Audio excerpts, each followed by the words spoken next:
Olá, prazer. Eu sou Ivan Emídio, pedagogo, articulador de conselhos escolares e conselheiro escolar em uma unidade escolar Maria da Penha, em Rio das Ostras, Rio de Janeiro.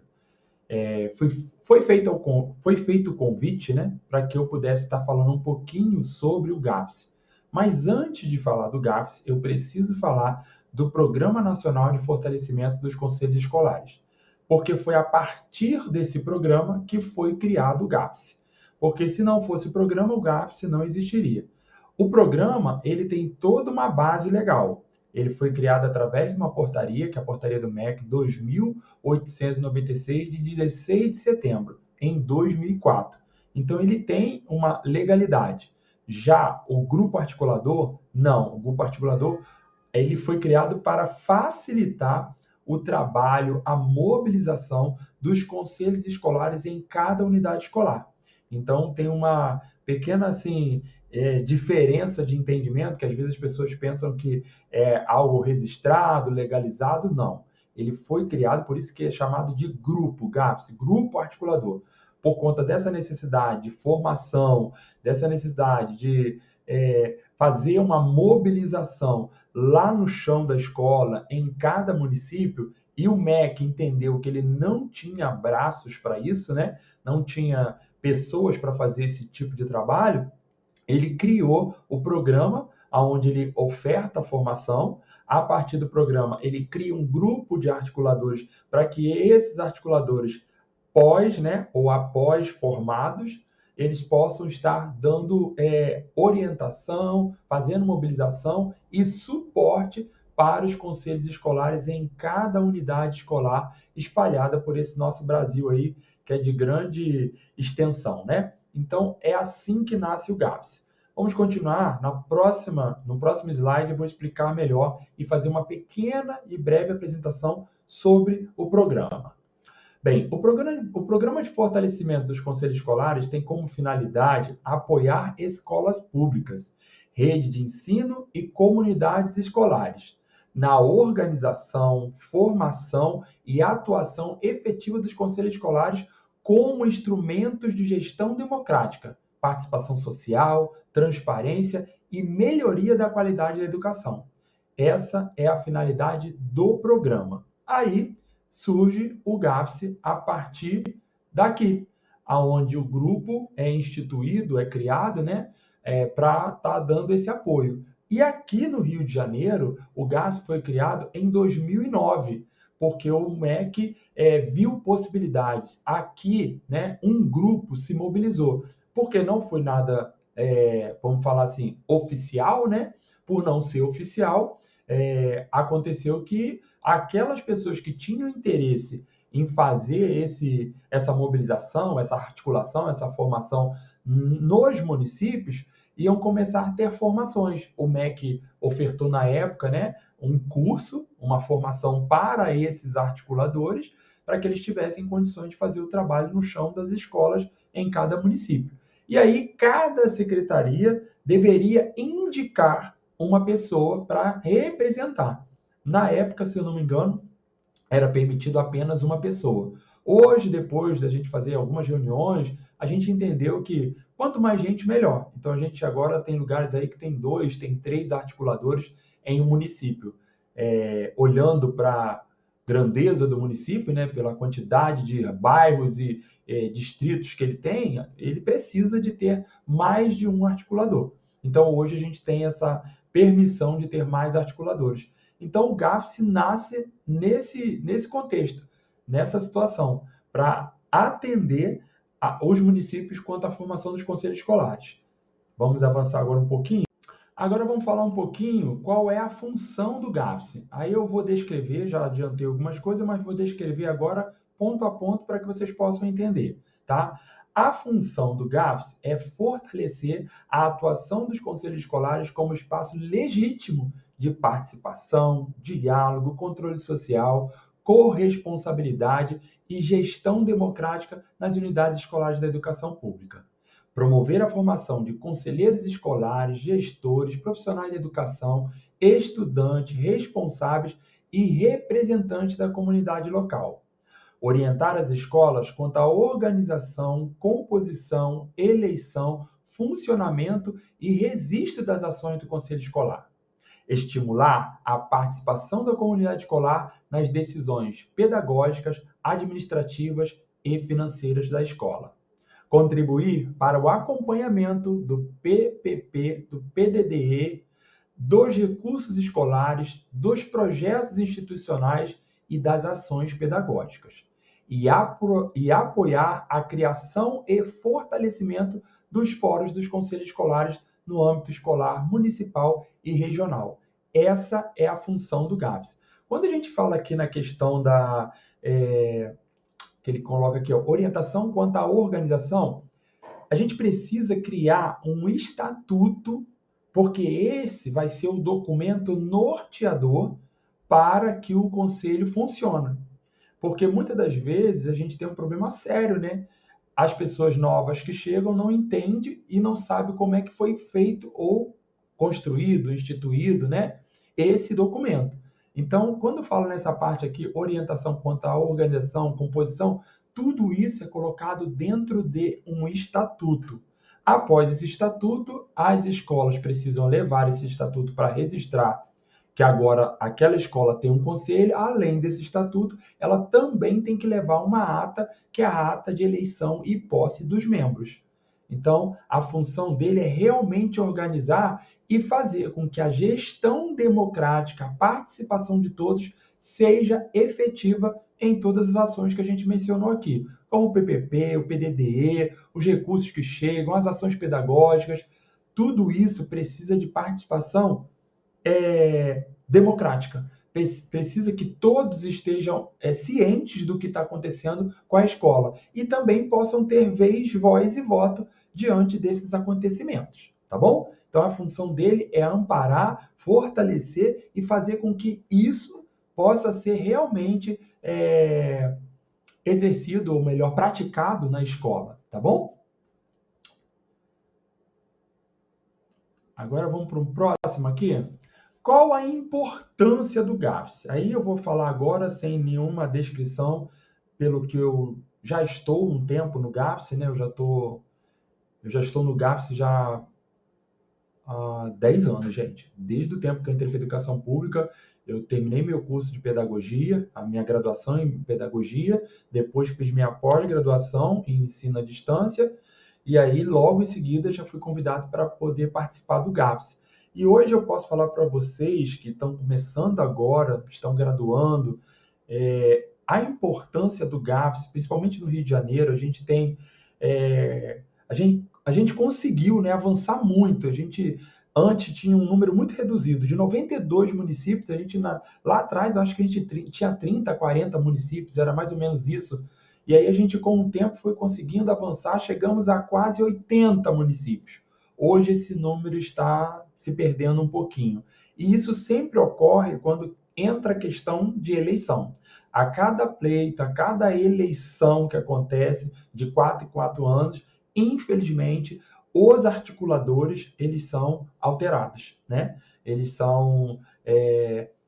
ocupam outra posição, ou então são convidados a se retirar, e eles colocam essa questão de escolha, né, do prefeito, da secretária de educação, de estar escolhendo as pessoas de confiança dela. Então a gente acaba se perdendo um pouco, porque aí entra a pessoa nova, até ela entender a importância de ter um colegiado dentro da escola para que haja o exercício pleno, real e verdadeiro da gestão democrática, né? Que a gente luta tanto por isso. Vocês estão vendo aí como a gestão democrática, como a democracia, como a cidadania está sendo, como diz o outro, confrontada, agredida.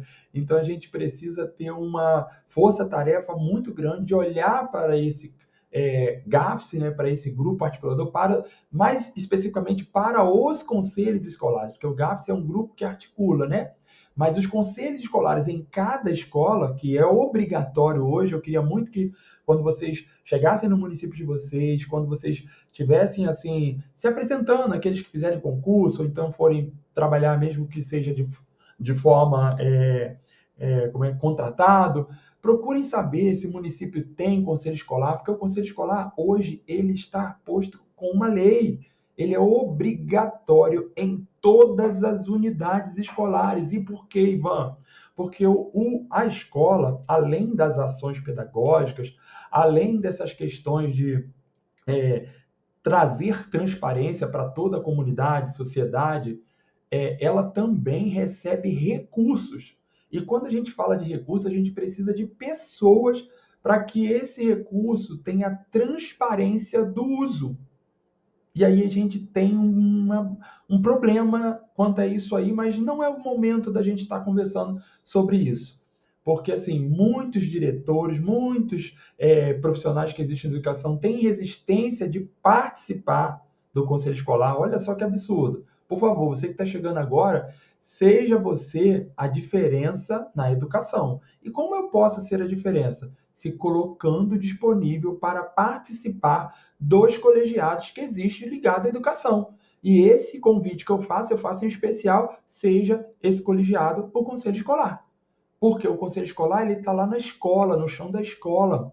Ele recebe recurso. O PDDE é um programa dinheiro direto na escola. O recurso vem direto do governo federal e vai para a escola. E esse recurso ele precisa ser bem administrado.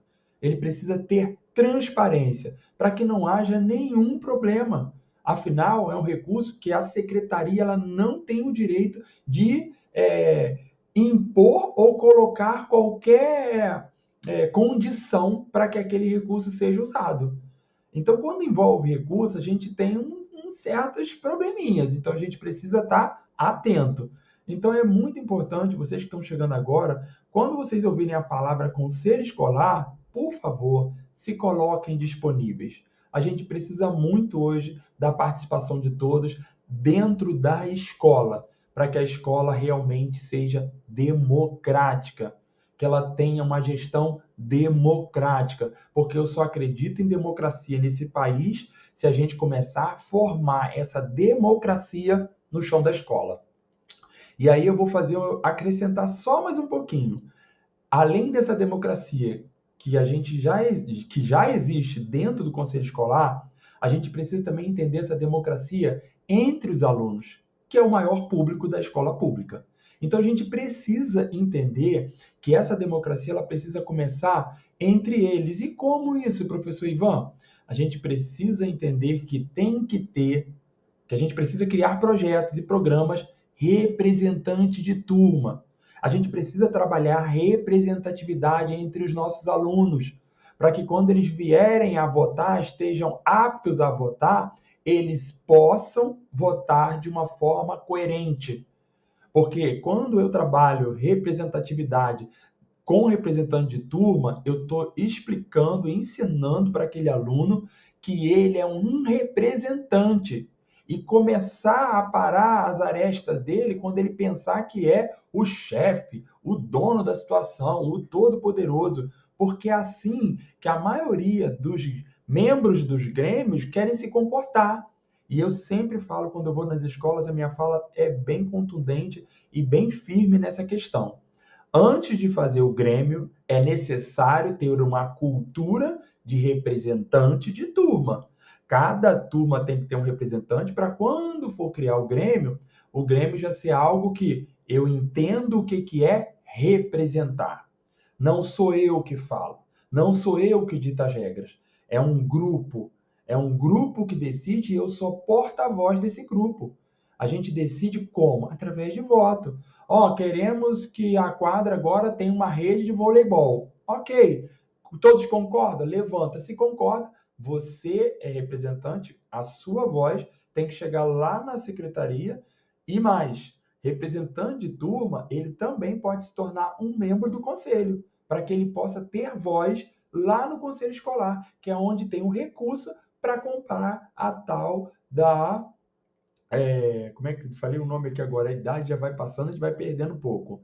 A rede, né? A rede de voleibol que ele quer, ele consegue conquistar isso lá no conselho escolar. Então eu falo que a gestão democrática, né, ela se constrói, né, a democracia, a representatividade, ela começa no representante de turma. depois a gente tem o Grêmio, e aí depois, quando eles se tornarem adultos, sejam como funcionários, como professores, como membro da comunidade local, como aluno, ou até mesmo como pai de aluno no futuro, eles entendam esse processo que existe dentro da escola e possam participar. Desculpa, eu falei um pouquinho mais aqui nesse vídeo, mas eu gosto de deixar isso claro, o meu entendimento. Quando eu fiz pedagogia, que a pedagogia ela tem várias áreas para você trabalhar. A área que eu fiquei muito encantado, que eu gostei muito, foi essa. E eu gosto muito de falar dessa parte da democracia, da gestão democrática, da cidadania e da representatividade. Porque hoje a gente está com um problema sério. Olha as nossas eleições aí. Olha as eleições em outros países. Porque as pessoas ainda não entenderam o que é um representante. Quando eu passo, principalmente eu vejo muito isso em comunidade, que eu rodo esse estado do Rio de Janeiro, né? Quando eu passo num lugar que eu vejo a pessoa chamando o vereador de patrão, a vontade de voltar, patrão, por quê? Ele te paga o quê?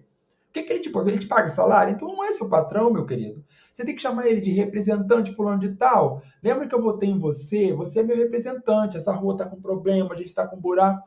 É assim que a gente tem que se reportar. E esse cidadão, sendo deputado, sendo vereador, ele também tem que entender isso. Que ele não é o todo-poderoso, que ele não é o chefão mandando, que chega lá. Eu gostei muito de um grupo aí que começou a blindar essa galerinha que tinha um mandato de vereador ou de deputado, que chegava nos hospitais aí querendo causar maior furdúncio e fazendo maus tratos aos funcionários públicos. Eles só têm um tempo, gente. Eles têm que entender que é só uma passagem. Funcionário público não, é concursado, merece respeito. Então, assim, graças a Deus, um grupo aí resolveu e combateu essa galerinha. Mas desculpa estender, porque quando eu falo nessa questão, eu gosto de deixar isso um pouco claro. Então, desculpa de eu estar estendendo um pouco nesse vídeo. Vamos agora para o próximo aqui. Já falei qual a importância. A colega que fez o convite, ela enviou 4 perguntas. Pode deixar que nas outras eu vou ser bem mais rápido, tá bom? Então, vamos lá, vou avançar aqui. Aqui fala, principais desafios que a gente encontra no GAFSE. No GAFSE, a gente não tem tanto desafios assim, não. O maior desafio do GAFSE, eu acho, é encontrar mão de obra, não vou falar qualificada porque a gente oferece a formação, mão de obra realmente disponível. Sentimento de voluntário. Aqui no GAFSE ninguém ganha nada para fazer esse trabalho. Então o sentimento tem que ter um sentimento voluntário. Eu quero fazer isso porque eu sou apaixonado por fazer isso. Eu quero fazer isso porque eu entendo que isso é importante para a minha nação, para a população, para a sociedade em geral. Então a gente precisa que chegue uma pessoa disponível. Posso falar por mim, Ivan, que sou articulador. Hoje eu atuo mais na área de propaganda, marketing e tecnologias dentro do GAFSE. Mas quando precisa fazer uma formação, as pessoas me convidam, eu vou numa boa e faço a formação. Então, hoje, eu acho que o nosso principal desafio é esse. O segundo desafio, eu posso estar também colocando, que eu já defendi isso, que a gente poderia ter uma forma organizada, legalizada. Nós não temos um estatuto, ou melhor, tem um estatuto, mas não registrado. A gente não é igual à unidade executora, à entidade executora que tem o CNPJ. Não, nós não temos. Então, nós somos um grupo, por isso que diz que é um grupo, que criamos um estatuto, que fazemos ata, mas nada de forma legalizada, nada legal, né? É legal porque a gente tem um apoio do programa, mas não é uma coisa... Vocês estão entendendo, né? Não é uma coisa que está lá descrito, que existe uma lei, que existe um CNPJ, não existe isso para a gente. Então, eu acho que o segundo problema está aí. Acho que se a gente tivesse isso, a gente também tinha condições de ter recursos, né? Seja de qualquer entidade que queira patrocinar ou promover um evento com a gente, poderia estar ajudando. Só que a gente não tem por não ter. Muitas das vezes a gente vai pedir ajuda, né, para fazer os nossos eventos, fazer alguma coisa para poder fortalecer o nosso movimento, a gente não tem essa ajuda. Então, o principal desafio é esse, é ter pessoas disponíveis, que às vezes as pessoas vêm porque o secretário, alguém delegou, mas quando ela chega lá, eu nem sei por que eu estou aqui, o secretário, a secretária, não sei quem, falou que eu tinha que vir para cá porque precisa ter um indicado e tal, mas eu não estou entendendo. Quando a pessoa chega assim, isso assusta um pouco a gente tenta acolher com muito carinho, mas a gente fica um pouco preocupado. Será que essa pessoa vai ter compromisso? E dentro do GAFSE, gente, nós precisamos de pessoas com compromisso. Acho que dentro de tudo, né? Qualquer instituição, a gente precisa de pessoas com compromisso. E hoje a gente tem também esse desafio de pessoas com compromisso.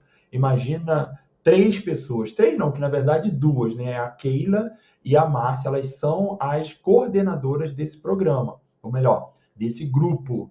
Então, elas por serem coordenadoras, elas têm a maior responsabilidade. E eu sou a pessoa que fica ali como apoio. Dou apoio nessa parte de tecnologia, dou apoio nessa parte de marketing, dou apoio nessa parte de evento e também apoio quando precisa fazer algumas formações em alguns lugares. Mas, assim, a gente não tem, assim, um amparo, a gente não tem recurso quando a gente precisa ir para o lugar. E aí, se a gente tivesse tudo legalizado da forma dentro da lei, né? A gente teria hoje mais recursos para poder estar visitando outros ambientes. Mas, enfim, esses são nossos principais desafios. E também um quarto, né? Acho que é o terceiro, eu falei 2, né? Terceiro. Nosso terceiro desafio é fazer com que os novos prefeitos, secretários de educação entendam a importância do nosso movimento. Porque tem secretarias que não estão entendendo. Tem secretarias que eu vou falar para vocês sem errar, que se bobear quer jogar contra. Mas não joga porque fica feio, né, para ele. Poxa, eu falo tanto em democracia, questões democráticas e vou ficar contra. Mas lá no fundo ele tá, não dá muita importância para isso não, segura aqui. É complicado, como eu falei com vocês no início, nossa democracia, né, a nossa cidadania, ela está muito fragilizada porque tem gente aí querendo acabar com os nossos direitos, com o nosso direito de ter vez, voz e voto. Então a gente precisa ficar muito atento, tá bom? Vou avançar agora para a nossa próxima pergunta, que foi realizada pela colega. E aí ela bota aqui, ela faz a pergunta: qual a importância de ocupar e disputar esse espaço? Bem, a importância é o dever. Se for nossa, né, cada membro de estar dentro desse, eu vou responder as duas para ficar claro. Se for como membro, qual a importância de ocupar e disputar? É você ter a satisfação, ter a alegria de fazer parte de um movimento tão importante. Importância faltou um N aqui, mas eu vou tentar acertar depois se ficar a gravação assim, eu vou tentar acertar, tá, gente? Qual a importância? A importância é essa, ao meu ver, como membro, né, desse grupo, é essa, é entender que eu estou ocupando um espaço e estou ajudando na democracia da nossa sociedade, da nossa comunidade local ali, na educação pública. Então, é muito importante a gente estar se colocando nesse espaço, se colocando disponível, mas quando a gente vai para esse espaço, a gente tem que ir com essa consciência de que a gente está ali para trabalhar e que a gente não vai ganhar nada para aquilo. É extremamente voluntário, tá bom? Então, a importância que eu tenho para descrever para vocês como, né, membro, agora a importância desse colegiado lá no chão da escola, aí, meu amigo, aí é gigantesca. O conselho escolar ele precisa estar presente em todas as escolas. E eu vou avançar um pouquinho mais. Além dele estar presente em todas as escolas, o conselho escolar precisa ser a unidade executora. Ivan, por que você está falando isso e frisando com tanta ênfase?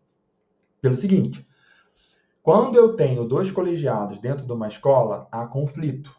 No passado, a gente tinha o conselho escolar um pouco fragilizado dentro da escola, porque ele não tinha uma lei própria, ele estava dentro da LDB. Então, a gente tinha um pouco, era um pouco frágil. Agora não, ele tem uma lei própria. Então, o ideal, para que você não tenha conflito na escola, é ter apenas um colegiado. Ter um conselho escolar e ter uma PAN, ou caixa escolar, ou qualquer outro nome que você queira dar para as associações que antigamente assumiam a unidade executora da escola. Hoje, quem deve assumir a unidade executora, na verdade, é o conselho escolar. Por quê? Ah, mas não entendo, mas por que não pode ficar? Porque, na verdade, o conselho escolar, ele é o órgão que delibera na escola. Então, ainda que a PAN faça as decisões dela, as escolhas dela, se o conselho disser que não, é não. Então, para que você vai ter? Já criar um colegiado já é difícil, gente. Que dirá criar 2 colegiados. Então, o ideal é fazer essa transição. aqui no nosso município, em Rio das Ostras, nós conseguimos fazer essa transição. Foi difícil. Muitos professores tiveram resistência. Porque esse negócio de conselho escolar, porque não sei o que, é chato, não sei o que. Aí começaram com certa resistência, mas a gente conseguiu. Até que não foi muitas escolas, não. Foi 2 ou 3, a gente conseguiu convencê-los, e em alguns casos não teve convencimento. Alguns casos foi, ou vai ser isso, ou o prefeito vai fazer uma portaria. Aí teve que vir pela ordem, né? Então faz o que vocês quiserem aí, eu não vou participar, fica aquela coisa, depois no final acabou todo mundo participando. Por quê? O Conselho Escolar, ele hoje tem uma lei, além de ter uma lei, ele tem uma formação, e existe um articulador para estar fiscalizando, olhando, monitorando esse conselho. E para a PAN? Tem o que para a PAN? Para a PAN não tem nada. A PAN está muito solta. E essa é uma brecha perigosa. Você tem um colegiado que mexe com recurso, que tem autoridade, que tem autonomia dentro de uma escola, sem ninguém fiscalizando, alguém da secretaria para verificar se esse colegiado está trabalhando conforme as regras postas no estatuto, é um pouco complicado isso. Então a gente precisa ter, na verdade, os conselhos escolares à frente, como colegiado, como responsável da unidade executora, para que ele possa estar fazendo realmente toda a parte, principalmente de recursos e deliberações que existem dentro de uma escola. Agora, criar os dois fica a critério das pessoas, mas deixo claro que o importante é que o conselho escolar assuma a unidade executora. Quando acontecer isso, automaticamente as pessoas vão querer desfazer da associação de pais ou associação de mestres, o nome que colocam. O nome não quer dizer muito. Na verdade, são um grupo, né? Ou melhor, é um grupo que se forma para assumir, né, uma unidade executora. Ele se torna um colegiado que assume uma unidade executora, porque cada escola ela tem uma unidade executora. Para você entender melhor, unidade executora é o CNPJ, tá? Ele é o CNPJ. Quem vai assumir a unidade executora, porque ela tem lá, CNPJ, conselho, aí vai botar o nome que você quiser, mas quando tem um CNPJ, ela é a unidade executora. Aí agora, para assumir essa unidade executora, pode ser um conselho, pode ser uma PAN. Em vários municípios já conseguiram fazer a coisa certa. Unidade executora, conselho escolar. A única coisa que acontece a cada 2, 3 anos, dependendo do estatuto de cada um, é trocar os membros que vão gestar essa unidade executora, tá? Mas ficou claro aí, unidade executora é o CNPJ. A escola tem um CNPJ com um nome lá. Esse nome ele pode mudar. Se for a PAN, as pessoas botam associação tal. Se for conselho, é conselho tal. Mas é isso. Agora a gente precisa saber quem vai assumir isso. Em alguns lugares, né, existem 2, a PAN e o conselho escolar. Se acontece isso aí no seu município, se você conhece, ou se você vier a conhecer algum município que tenha isso, você tem que pegar e fazer isso. Conversar e tentar convencer que ter os 2 é um pouco complicado, mas a própria escola já entende isso, tá? A própria escola fala, ter os 2 é muito difícil, mas o pessoal não quer, tem resistência. Tem um grupinho que cria resistência e a gente sabe por quê, mas deixa esse comentário para lá. Então a gente prefere que seja o conselho escolar por ter alguém fiscalizando, alguém monitorando, alguém mobilizando, alguém entregando formação, falando como deve ser, e aí a coisa fica bem mais protegida e mais estruturada, tá bom? Então, como conselho, ele tem uma importância surreal, extremamente importante, tá? Ocupar os espaços nas escolas. E como membro, a gente tem essa questão da consciência de estar servindo, de estar fazendo a nossa parte dentro da educação, não permitindo que a nossa gestão democrática, a nossa cidadania, a nossa democracia venha a cair por terra, ok? Finalizo mais esse, vamos para o último. Finalização e considerações que eu vou deixar para vocês. Gente, acho que tudo que eu já falei, né? Até fiquei um pouco cansado, né? Essa época do frio a gente fica um pouquinho... Eu sou apaixonado por conselho escolar, eu sou apaixonado pelo que eu faço, eu sou apaixonado pela educação pública, até porque eu sou fruto dessa educação pública. Entrei no Instituto de Educação Governador Roberto Silveira, em Duque de Caxias, com 4 anos de idade, saí com 16, 17 anos de idade, estava 16, mas fim 17 em dezembro, com o meu ensino médio técnico em contabilidade. Então eu sou muito grato ao que a educação pública fez por mim. Se eu sou o que eu sou hoje, se eu tenho o que eu tenho hoje, eu agradeço a educação pública. As minhas formações a nível superior, aí eu já tive que fazer de forma particular, mas toda a minha formação acadêmica, do jardim até o ensino médio, foi dentro da educação pública. E dentro dessa educação pública, eu participei como representante de turma, como membro de grêmio estudantil. Então, eu entendo e valorizo a importância da gestão democrática.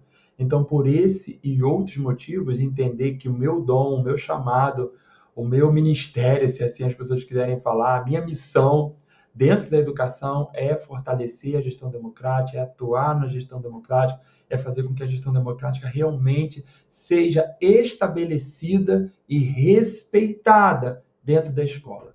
Porque eu ando em município, gente, eu ouço é coisa. Tem lugares aí que a autoridade máxima do município diz que o conselho não sabe de nada, o conselho não tem autonomia nenhuma e que quem manda é ele. E, infelizmente, as pessoas, por não entenderem a importância do conselho, se calam e aceitam isso. Estamos vivendo num país que a realidade é bem diferente do que a gente aprende na teoria. Mas é preciso lutar, é preciso acreditar, é preciso se mobilizar, é preciso se unir. Acho que o que falta muito hoje também na educação é a união. Quando a gente vê um amigo precisando de ajuda, a gente tem que estender a mão e ir lá ajudar. Da forma que a gente pode, da forma que a gente sabe. Até onde eu sei, eu vou te ajudar. Daqui para frente eu já não sei mais, não tem como te ajudar. Mas que a gente possa estar entendendo e que vocês que estão chegando agora não abram mão de participar dos conselhos escolares, nas unidades escolares ao qual vocês venham trabalhar, ou seus filhos venham a estudar, ou você venha a morar perto. Se mora perto de uma escola, a escola precisa de um representante de comunidade local. Eu me lembro como se fosse hoje, eu ainda estava graduando em pedagogia, estava cursando pedagogia, e eu fui orientado pelo mestre, pelo professor na escola, né? E ele disse o seguinte, vocês que estão fazendo graduação em pedagogia, e quando me convidaram para isso, eu na mesma hora me coloquei disponível, que eu achei muito importante esse convite, para mostrar para vocês o que é o conselho escolar, o que é um grêmio estudantil, o que é o representante de turma, qual o papel de ambos esses colegiados, esses grupos dentro das escolas. Porque, assim, ele deu um conselho seguinte, vocês estão se formando em professor, vocês precisam visitar a escola.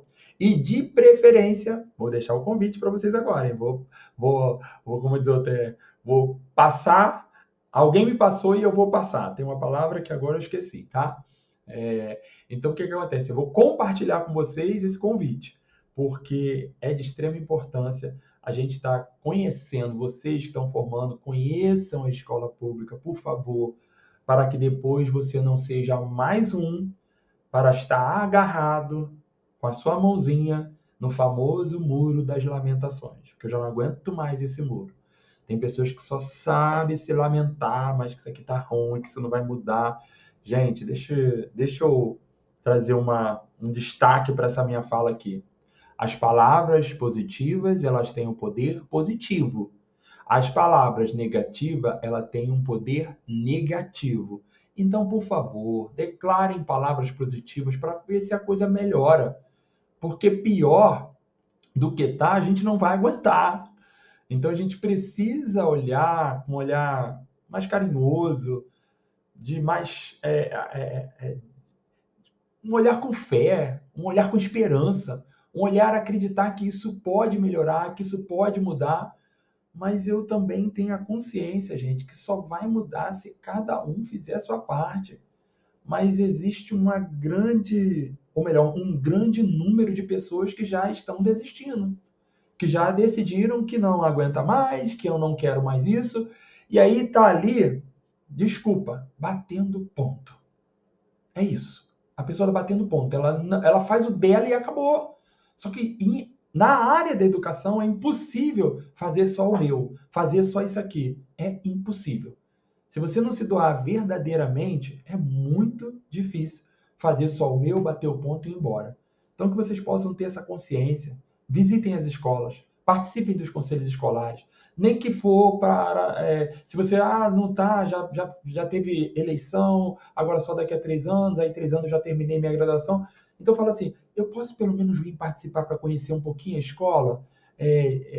as pessoas falam que o conselho escolar é algo aberto, que a escola é pública. Eu posso vir, eu sou aluno de graduação, eu queria entender um pouquinho como isso funciona. Se coloca à disposição. Eu dei a sorte, quando o mestre falou isso, eu comecei a olhar o jornal local na minha cidade e eu recebi o convite, recebi não, eu vi o convite posto lá que estava precisando de membro da comunidade local para se colocar disponível para ser membro do conselho.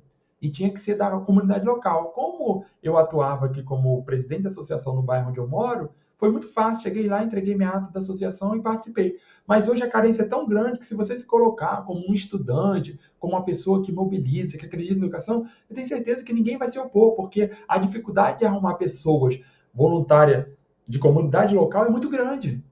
Na maioria das vezes a gente não consegue. Aí tem que pegar um pai de aluno e ele não vai ser representante como pai de aluno, mas sim como a comunidade local onde ele mora.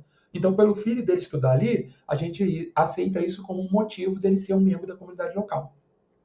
Então, é muito importante vocês estarem fazendo isso. No mais, sucesso para vocês. Espero que eu possa ter contribuído de uma forma positiva com tudo que eu falei aqui, tanto sobre o GAPS, como conselho escolar, como o programa, né, o Programa Nacional dos Conselhos Escolares, também representante de turma, Grêmio Estudantil e a gestão da democracia e a gestão da cidadania, falar um pouco da gestão democrática, da democracia e da cidadania.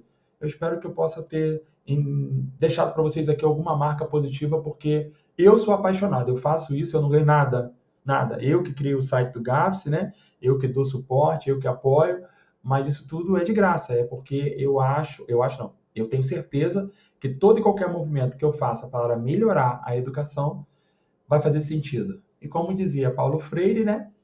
A gente não vai parar nunca, porque